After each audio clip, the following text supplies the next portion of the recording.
Hi everyone, so welcome back to the pain stories. So before we go into today's story, a short recap of what we had seen previously. So a potentially harmful object that can cause damage to our bodily tissues gives rise to pain signals that helps in recruiting two of pain's friends, which is nothing but the inflammation and the muscle tightness that helps in actually preventing further tissue damage and also helps in healing the part faster.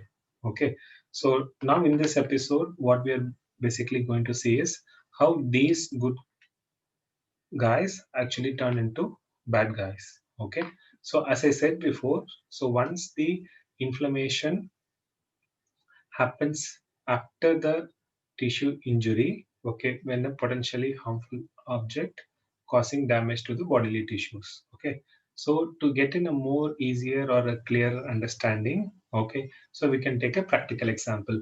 For example, when I'm walking or when I'm walking uphill or downhill, if I get slipped on by stepping on a rock, or if I slip myself on a wet floor, okay, my ankle gets sprained off. Okay, or in other cases, for an easier understanding, so during falling, to protect myself, I'm trying to stretch my hand out and I fall on the outstretched hand. During those times, there is a chance that my wrist gets strained up or injured. Okay, so what happens after an injury? Okay, so usually many of you had actually got an injury would know the part immediately swells up.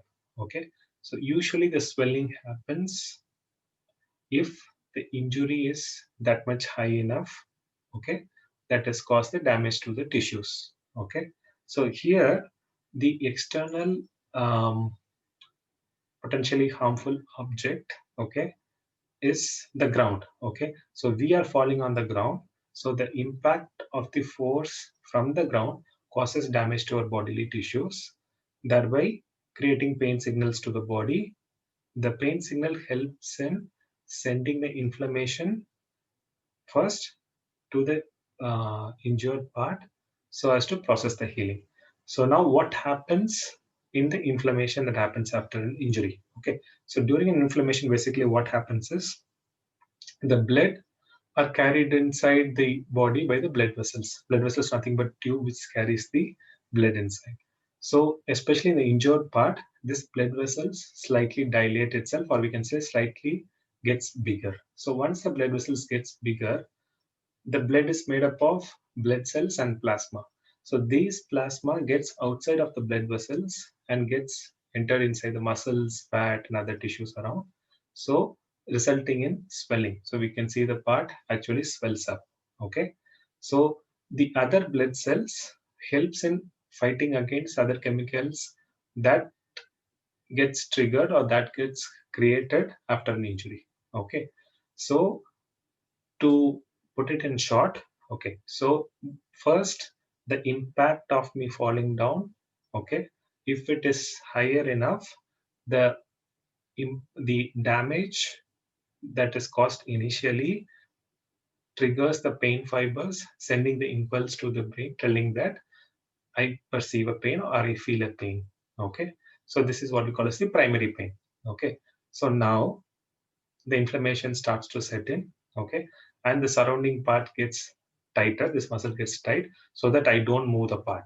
So because once I start to move the part, then there is a potential of the damage of to the bodily tissues getting increased is on the higher side. Okay, so involuntarily the muscles around my wrist gets tightened, or I tight myself, okay, so as to prevent further damage. Okay, so here the key component is the inflammation that happens. Okay, so now what happens in the inflammation is, as the reaction, the chemical reaction that happens inside gives rise to certain waste products. Okay, based on the reaction between the inflammatory, what we call the inflammatory chemicals that get secreted, and the chemicals that has happened because of the the tissue damage that happens in the body because of the injury. Okay, so these waste products that comes as a result of these reactions, okay, also has the potential to stimulate these pain carrying nerve fibers. Okay, so again, this is called as inflammatory pain. Okay, so these we consider as the secondary pain, which you might feel even after the injury. Okay, so the first pain that comes immediately during the impact of the injury is the primary pain, and this secondary pain happens because of the inflammatory reaction that happens inside, triggering the pain fibers off.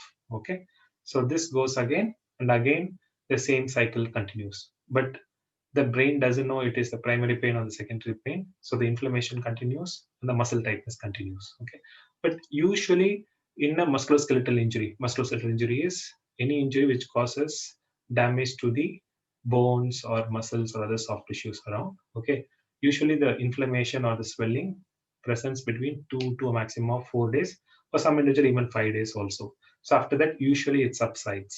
Okay, so once it subsides, the pain also gradually reduces. Okay, but please note in mind, for certain individuals, these inflammations tends to persist for a longer period of time.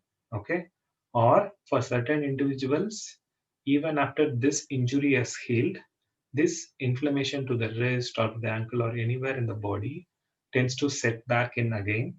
Okay, and giving a flare up of pain. This happens mostly in chronic conditions like fibromyalgia and those things, which we'll be seeing the later part of the stories. Okay, so to put it in short, so the pain signals and pains friends the inflammation and the muscle tightness, which are actually good. Okay, gets triggered off after a tissue injury when something hits us or when we fall down and injure ourselves. Okay, so these chemicals that gets produced after these reactions actually triggers the secondary pain reactions off.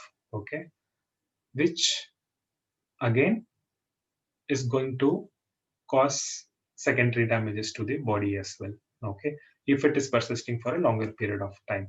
Okay, so again, to break this cycle, there are different treatments what can possibly be done. For example, usually after an ankle sprain, they either put the crab bandage to prevent the part from further moving. Okay, so by putting the crab bandage, there are two things that happens. Okay, one is, as I told you, after an injury, the muscle involuntarily tightens itself so as to prevent the part from moving. Okay, so to avoid this, we are giving a passive support with the help of a splint or a bandage to the particular part, thereby giving feedback to the brain that okay, you can, the muscles, you can relax yourself now because there is something else to hold you. In this way, we are slowly reducing the muscle tightness at the acute phase. Please keep this in mind.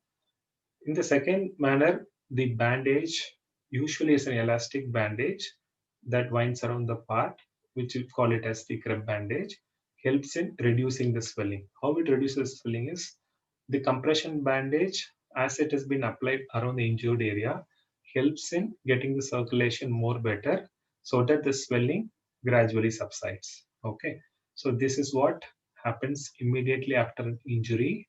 Okay, during the acute phase, whereby the secondary byproducts of pain, the inflammation and the muscle tightness gradually reduces. Okay, so you've so far seen the good turning into bad, giving the secondary pain, and how it gradually subsides. Okay, so this is a simpler understanding of how the pain actually sends signals to the brain, whereby our body reacts to it in the process of healing. Okay, but as I said before, there are some chronic pain conditions wherein this healing is delayed, or this inflammation gets flared up and comes up in the later periods as well, which we'll be seeing in the later part of the stories. Okay, so hope this content was clear.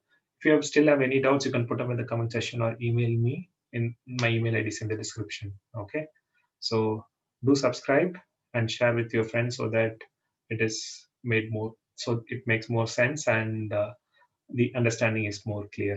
Okay, so thank you. Looking forward to the next story. Bye bye.